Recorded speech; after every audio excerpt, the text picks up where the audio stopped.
Now I'm pretty sure COP26 has been in everyone's newsfeed.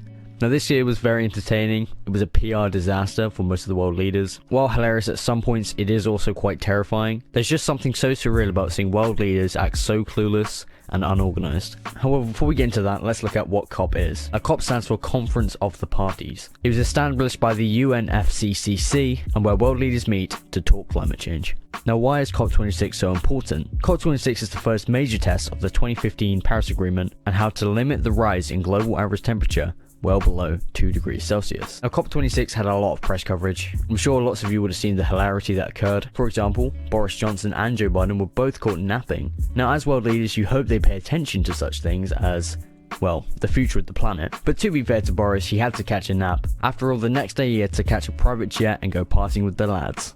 Good on you, Boris. In other news, the Minister of Tuvalu delivered his COP26 speech standing in the ocean to highlight rising sea levels. Greta Thunberg rallied her army of 13-year-olds.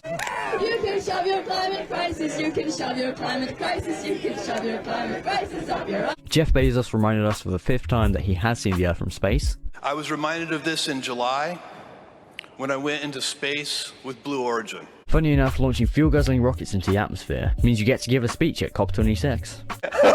The future king, Prince Charles, took a bit of inspiration from George W. Bush and Tony Blair. We need a vast military-style campaign to marshal the strength of the global private sector. He also tried to humiliate Joe Biden when walking on stage. Unfortunately, Joe missed it. He was napping in the corner. Sir David Attenborough gave a remarkable, haunting speech. In my lifetime, I've witnessed a terrible decline. In yours, you could and should witness a wonderful recovery. That desperate hope, ladies and gentlemen, delegates, excellency, is why the world is looking to you and why you are here. Shortly followed by an orangutan talking about James Bond. Good afternoon, everybody. James Bond. James Bond. James Bond, like James Bond. When we, yes, it's going to be hard. Good luck. Please clap.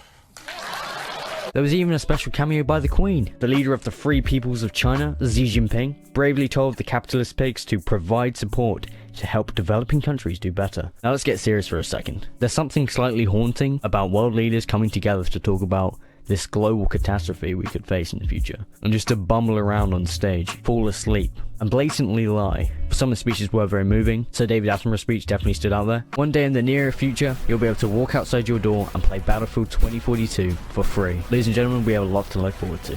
Hope you guys enjoyed this video. It was the first video on the new channel. I'm also going to submit this video as homework, so everyone say hello to my geography teacher. While this video is mostly lighthearted, I do hope you take something from this. If you guys enjoyed this video, please consider liking and subscribing. And if you're my geography teacher, do take a break from marking homework. You deserve it.